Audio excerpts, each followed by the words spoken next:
नमस्कार आप सभी को। आज हम कक्षा को प्रारंभ करते हैं और पाठ संख्या 13 की बात करते हैं। तो हम जान लेते हैं कि आज हम पाठ संख्या 13 में क्या पढ़ेंगे।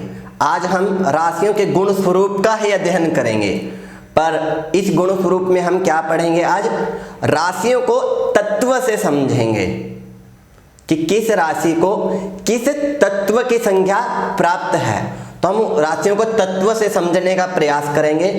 और उससे पहले जो हमारी पाठ संख्या 12 थी 11 थी, उसमें हमने पढ़ा था क्रूर राशि, सौम्य राशि, पुरुष राशि, स्त्री राशि, विषम राशि, सम राशि, और हमने पढ़ा था चर स्थिर द्विस्वभाव। हम इस कक्षा को पाठ को प्रारंभ करने से पहले उस पाठ में आपको कुछ बताना भूल गए थे कि बहुत ही सरलता पूर्वक कि आपके दिमाग में ऐसे ही ध्यान में रह जाए कि चर राशि कौन सी है, स्थिर राशि। तो आप उसे यहाँ समझ सकते हैं अपनी उंगली के ऊपर। यहाँ से हम कनिष्ठिका सबसे छोटे वाली उंगली से प्रारंभ करते हैं। हमारी उंगली में जो 3 हिस्से होते हैं, तो यहाँ से चर स्थिर द्विस्वभाव, चर स्थिर द्विस्वभाव, चर स्थिर द्विस्वभाव, चर स्थिर द्विस्वभाव। ये आपको समझने में आसानी रहेगी कि आप राशियों को उंगलियों पे कैसे समझ सकते हैं। तो हम इसको प्रारंभ करते हैं। तो हम सभी जानते हैं कि हम जब इसे तत्व से समझना प्रारंभ करेंगे तो जो ये हमारी सृष्टि है, क्योंकि सबसे सुंदर सृष्टि मानव सृष्टि है, और जितना भी ये हमारा ब्रह्मांड है, हमारा शरीर है, ये भी केवल 5 तत्वों से बना हुआ है। और 5 तत्व के बारे में आप अच्छे से जानते हैं, क्षिति जल पावक गगन समीरा। अर्थात यदि हम बात करें अग्नि, पृथ्वी, वायु, जल, आकाश, ये हमारे 5 तत्व हैं। तो हमें इन्हीं को तत्व से राशि को समझना होगा। जब हम मेडिकल पढ़ाते हैं ना, मेडिकल में हमारे पास कोई कुंडली आती है मेडिकल से संबंधित, तो वहाँ समझते हैं कि जातक को रोग तो हुआ। जब आयुर्वेद में हम जाते हैं तो आयुर्वेद में कैसे समझते हैं कि जातक का कौन सा तत्व बिगड़ने से जातक को रोग हुआ, और वो तत्व बिगड़ने से कौन सा दोष उत्पन्न होता है। आयुर्वेद वाले तत्व से समझते हैं कि ये तत्व बिगड़ने से जातक को ये दोष उत्पन्न हुआ और इस दोष के अंतर्गत आने वाले ये रोग होते हैं। तो हम राशियों को पहले तत्व से समझते हैं। आप सभी जानते हैं हमारे पास तत्व 5 हैं और राशियां 12। तो हम कैसे विभाजित करेंगे? तो जो आकाश तत्व है उसे राशियों की संज्ञा प्राप्त नहीं है। उसे ग्रहों में तो संज्ञा प्राप्त है, पर उसे राशियों में संज्ञा प्राप्त नहीं है। तो हमारे पास केवल 4 तत्व बचते हैं, जो हमने यहाँ लिखा हुआ है अग्नि, पृथ्वी, वायु, जल। इसके पास केवल यहाँ 4 तत्व बचते हैं, अग्नि, पृथ्वी, वायु, जल। और इन्हीं 4 तत्वों को 12 राशियों की मेष से मीन पर्यंत तक संज्ञा प्राप्त है। तो हम इसे समझ लेते हैं कि कैसे है। तो हमने इससे पिछली कक्षा में आपको क्या पढ़ाया था उसे जान लेते हैं पहले। चर राशि कौन सी थी? 1, 4, 7, 10। स्थिर राशि 2, 5, 8 और 11। द्विस्वभाव राशि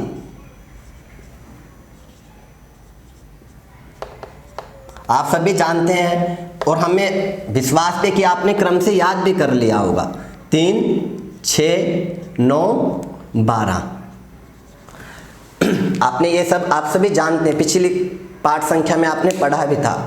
पर हम हमेशा एक बात कहते हैं, ज्योतिष को गहराई से समझिए, इसे अंधविश्वास, टोटके आदि का इतिहास मत बनाइए। इसमें इतनी गहराई है कि यदि आप अपना थोड़ा सा भी विवेक यूज करेंगे तो आप इसकी गहराई को समझ पाएंगे। हमारे ऋषि मुनियों ने आज से हजारों वर्ष पूर्व यदि ज्योतिष की बात कर रहे हैं वो, और वो आज भी अपने निर्णय पर स्टिक है, उसके निर्णय में कोई परिवर्तन नहीं है। बस परिवर्तन क्या है, हमें इन्हीं शास्त्रों को आधार मानकर इसे आधुनिक और सरल करना है। इसे ज्योतिष को अंधविश्वास का विषय मत बनाइए। तो आप इसे समझिए। पीछे हमने क्या पढ़ा था? चर स्थिर द्विस्वभाव। तो यहाँ पर आप देखिए, जो हमारी अग्नि तत्व की राशि है, ये हमारी क्या है? नंबर 1 नंबर राशि चर राशि। 1 नंबर राशि कहाँ लिखा हुआ है? चर में। तो ये हमारी चर राशि हो गई। अब 5 नंबर जो कि अग्नि तत्व में है वो कहाँ लिखा हुआ है? स्थिर राशि, अर्थात हमारी 5 नंबर की राशि स्थिर राशि है। और यदि हम धनु की बात करें 9 नंबर की राशि, तो ये कहाँ है? द्विस्वभाव में, तो ये द्विस्वभाव राशि है।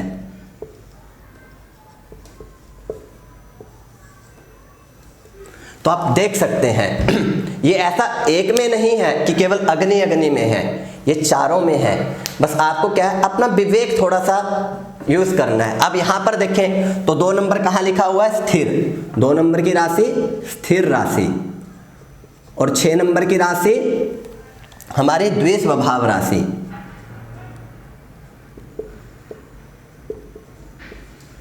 और 10 नंबर की राशि हमारी चर राशि। यदि हम वायु तत्व में बात करें तो 3 नंबर की राशि हमारी द्विस्वभाव राशि,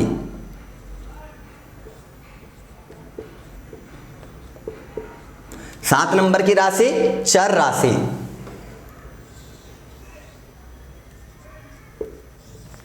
और 11 नंबर की राशि स्थिर राशि।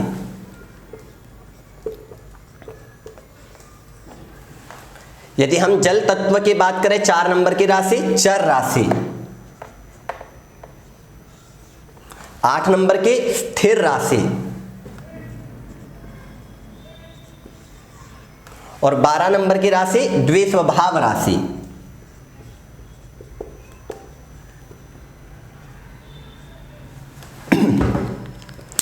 अब आप स्वयं से समझ सकते हैं। अब आप कहेंगे कि इसे हम क्रूर सौम्य में क्यों? देख लीजिए तीनों राशि क्रूर राशि। अब इसकी भी व्याख्या अभी थोड़ी देर में करते हैं। तो अब आप ये देखिए कि हमारे ऋषि मुनियों ने किस प्रकार इन राशियों की गणना करके इन्हें लिखा हुआ है।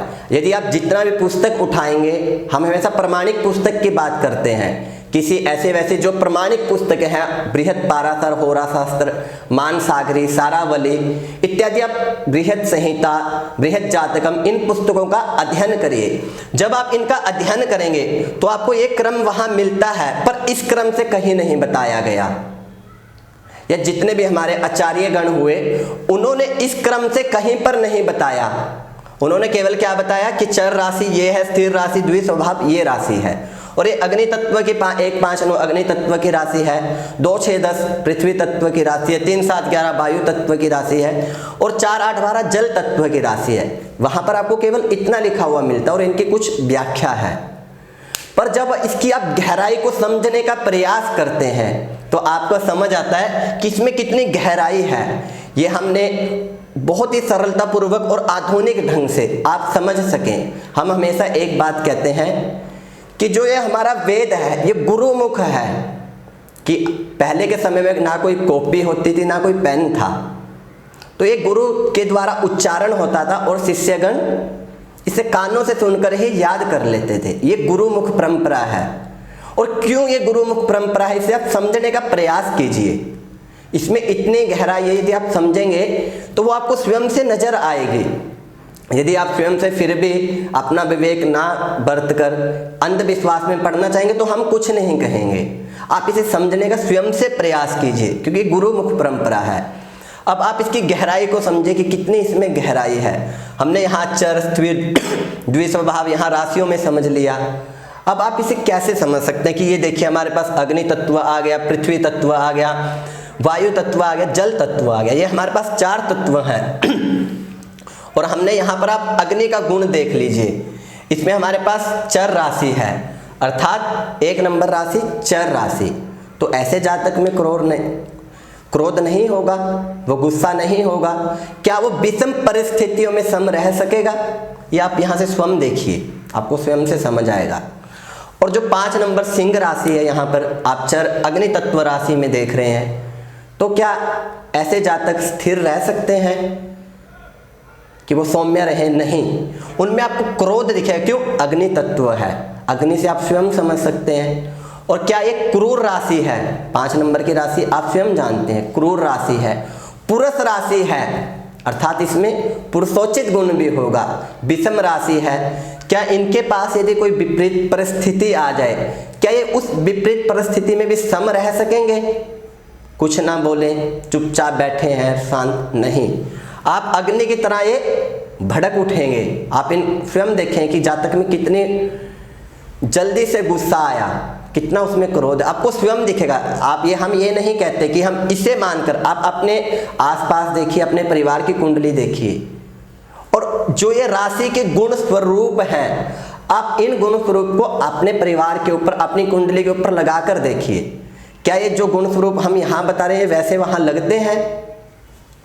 अब यहाँ ये धनु राशि देख लीजिए, ये भी अग्नि तत्व की राशि है, द्विस्वभाव राशि। जातक कभी गुस्सा होगा, कभी सम भी रह जाएगा, पर इसमें क्या है, क्रूर राशि है। जो जातक में क्रोध दिखेगा वो इतनी जल्दी नहीं परिवर्तित होगा, पर जब हम इसे अंश में समझाएंगे, 15 अंश तक, कहाँ वो चर रहती है, कहाँ वो स्थिर रहती है द्विस्वभाव राशि, तो वहाँ आपको ये अधिक समझ आएगा। तो हमने यहाँ अग्नि को जाना, पृथ्वी को समझ सकते हैं आप। पृथ्वी अर्थात स्थिर, भार है पृथ्वी में, आप स्वयं जानते हैं। तो आप पृथ्वी के गुण को देखिए कि पृथ्वी के अंदर क्या गुण है, और जब आप उस गुण को ध्यान में रखेंगे कि पृथ्वी में भार है, फिक्स है, स्थिर है, और फिर आप इन राशियों को समझे, इसमें भी हमारे पास द्विस्वभाव चर स्थिर राशि है। तो यदि हम बात यहाँ करें द्विस्वभाव राशि में, पृथ्वी तत्व में वृष राशि की, तो जातक स्थिर होगा।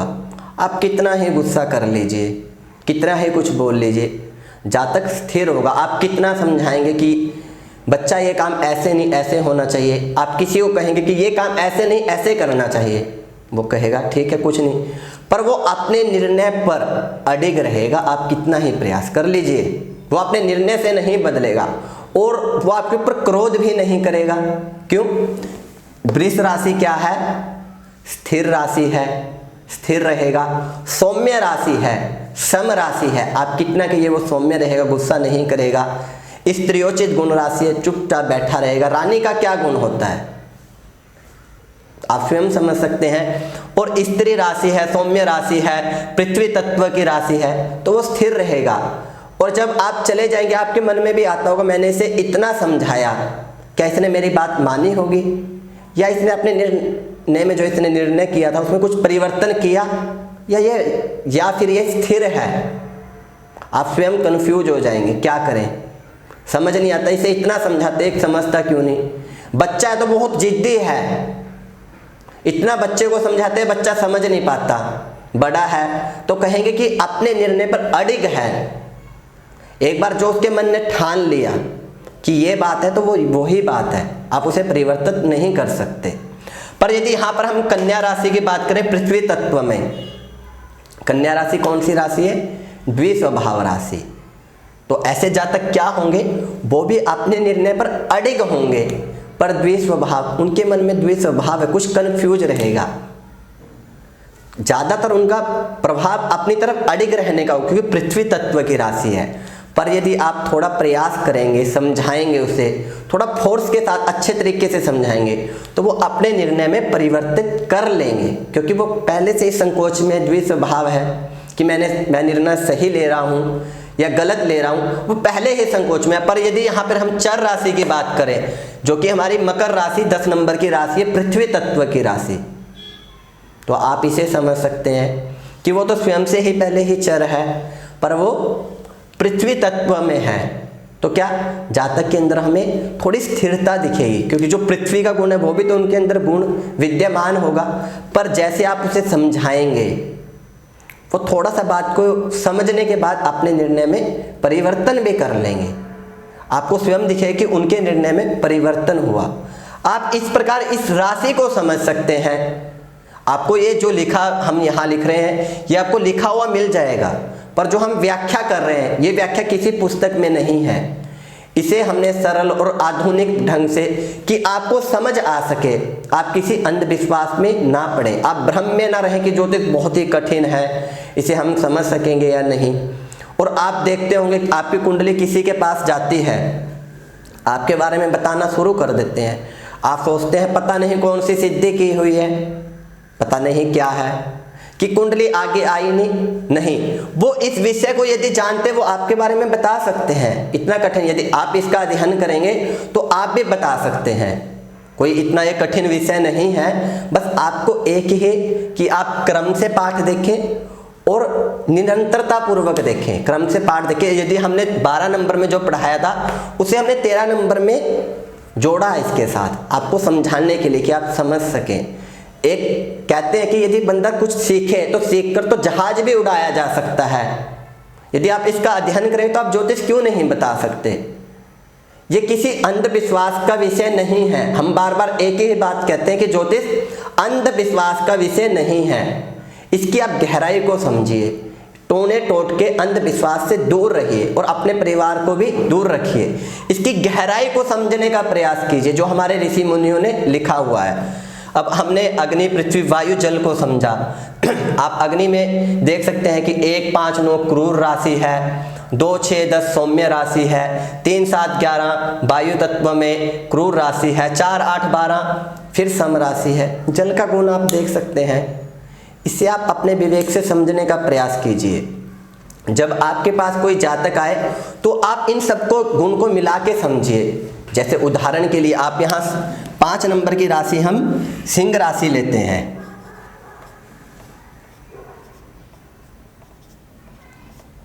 तो हमने सबसे पहले सिंह राशि के विषय में क्या पढ़ा था कि सिंह राशि क्रूर राशि है। उसके बाद पढ़ा था पुरुष राशि है। उसके बाद पढ़ा था विषम राशि है। उसके बाद पढ़ा था स्थिर राशि है। और उसके बाद पढ़ा हमने कि अग्नि तत्व की राशि है। अब आपके सामने सारा कुछ लिखा हुआ है, क्या आप नहीं बोल सकते? फिर भी बस आपको थोड़ा धैर्य रखना होगा और विवेकपूर्ण ढंग से आपको इसका प्रयोग करना होगा। देखिए, किसी की सिंह राशि है, जातक में हम कहेंगे आपके अंदर क्रूरता विद्यमान होगी, पुरुषोचित गुण होगा। आप विषम परिस्थितियों में भी सम रह सके, हम ऐसा नहीं कहेंगे। आप तुरंत क्रोध करेंगे, क्यों? अग्नि तत्व की राशि है, आप क्रोध बहुत जल्दी कर जाएंगे। और विषम परिस्थिति में आप सम नहीं रह सकते। आपके अंदर पुरुषोचित गुण दिखेगा। और यहाँ पर यदि हम स्थिर कहें, स्थिर राशि की बात करें, जो वो आपका क्रोध है वो आपके अंदर स्थिर रहेगा, परिवर्तित नहीं होगा। वो लंबे समय तक थोड़ा चलेगा, आपके मन में बात रहेगी कि ऐसा क्यों। तो आप यहाँ से हम समझ सकते हैं। बस एक एक क्रम से वीडियो देखें और इसकी गहराई को समझने का प्रयास करें जो हमारे ऋषि मुनियों ने लिखा हुआ है। अब यहीं पर यदि हम मेष राशि की बात कर लें जो 1 नंबर की है, तो उसके अंदर भी एक क्रूर राशि है, पुरुष राशि है, विषम राशि है, अग्नि तत्व की राशि है। उसके अंदर भी तो ये गुण होगा, बिल्कुल होगा। पर उसके अंदर एक गुण क्या परिवर्तित हो जाएगा कि ये जो मेष राशि है ये चर राशि है।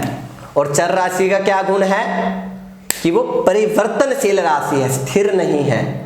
क्रोध तो आएगा जातक में, तो अग्नि तत्व है तो बहुत जल्दी क्रोधित भी हो जाएगा, पर क्या होगा, उसका क्रोध स्थिर नहीं रहेगा। जैसे सिंह में वो स्थिर था क्रोध, इसमें स्थिर नहीं रहेगा, वो परिवर्तित हो जाएगा। अब यदि हम यहाँ पृथ्वी तत्व में वृष राशि को समझना चाहें तो क्या है वृष राशि? सौम्य राशि, सम राशि। हम ये सब कुछ आपको पहले की पाठ में पढ़ा चुके हैं। आप पीछे यदि आप पहली बार आए हैं तो क्रम से जाकर देखिए। सम राशि है, स्त्री राशि है, स्थिर राशि है और हमारी पृथ्वी तत्व की राशि है। अब आपके सामने यदि आपने पीछे की कक्षा का अध्ययन किया तो आपके सामने ये सब कुछ आप जानते हैं। अब आपके सामने इतना स्वयं के आपकी आंखों के सामने है तो आप नहीं बता सकते कि वृष राशि के जातक सौम्य होंगे। आप उन पर कितना भी क्रोध कर लीजिए, वो आपको इतनी जल्दी जवाब नहीं देंगे, या उनके जवाब में आपको ऐसा नहीं लगेगा कि ये क्रोधित होकर बहुत ज़्यादा गुस्से से बोल रहे हैं, आग बम्बूला हो गए, लाल हो गए, ऐसा नहीं दिखेगा। वो सौम्यता पूर्वक गुस्सा तो करेंगे पर सौम्यता उनके स्वभाव में दिखेगी। सम होंगे, स्त्रियोचित गुण है, आप स्त्रियोचित गुण से स्वयं समझ सकते हैं। स्थिर राशि है, पृथ्वी तत्व की राशि है। आप कितना ही गुस्सा करके उन पर, कितना ही उनके निर्णय को परिवर्तित करने के लिए बोल दीजिए, क्या वो कर पाएंगे? नहीं, वो अपने निर्णय पर अडिग रहेंगे, वो परिवर्तित नहीं होंगे। ये आप स्वयं से समझ सकते हैं। बस आपको क्या करना है कि पाठ को क्रम से पढ़ना है। यदि आप पाठ का क्रम से अध्ययन करेंगे तो आप घर बैठे ज्योतिष बहुत ही आसानी से सीख जाएंगे। और YouTube पे इतनी अच्छी सुविधा कि आप अब आराम से घर बैठकर ज्योतिष का अध्ययन कर सकते हैं और अंधविश्वास, टोने टोटके आदि से दूर रहेंगे, क्योंकि हमारा एक ही उद्देश्य है, ज्योतिष का सच बताना और इसकी गहराई को बताना। बस आपने वीडियो को क्रम से देखना है और ज्योतिष का प्रचार प्रसार करना, ताकि सब इसकी गहराई को समझ सके, किसी प्रकार के अंधविश्वास में ना पड़े। यदि आपको पाठ अच्छा लगा हो तो आप इसे WhatsApp पर जाकर अपने मित्र, बंधु, प्रियजनों के साथ किसी सोशल मीडिया पे, किसी माध्यम पे भी शेयर कर सकते हैं, क्योंकि आपके शेयर करने से क्या होगा, वो भी इस सच को जान सकेंगे, इस गहराई को समझ सकेंगे और वो आपका दिल से धन्यवाद करेंगे, क्योंकि वो अंधविश्वास से दूर हो जाएंगे। और इसी के साथ यदि आपको पाठ में किसी प्रकार का कोई डाउट हो या आपको पाठ कैसा लगा, कमेंट के माध्यम से अवश्य बताइएगा, क्योंकि आपके बताने से हमारे मन में भी एक उत्साह रहता है। जब आप चैनल को सब्सक्राइब करेंगे, लाइक करेंगे, शेयर करेंगे, तो उससे क्या होगा, हमारे मन में एक उत्साह रहेगा कि आप भी इस विषय को सीखना चाहते हैं और गहराई से जानना चाहते हैं। तो हम भी प्रयास करते हैं कि जल्द से जल्द, आज आप देख भी रहे होंगे हमारा तबीयत भी ठीक नहीं है, पर फिर भी हम प्रयासरत हैं कि आपको बहुत ही आधुनिक ढंग से और सरलता पूर्वक ज्योतिष को बता सकें, आप किसी अंधविश्वास में ना पड़े। हमारा प्रयास यही है।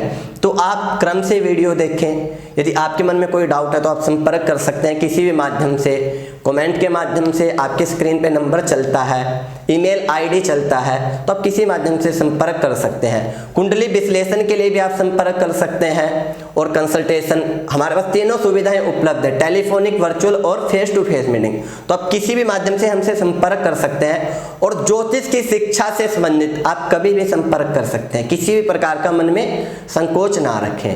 हम उम्मीद करते हैं कि आपको हमारा ये पढ़ाना, जो हम यहाँ पर बात करते हैं, वो बहुत अच्छा लगता होगा। इसलिए आप क्रम से वीडियो देखें। आप सभी को नमस्कार।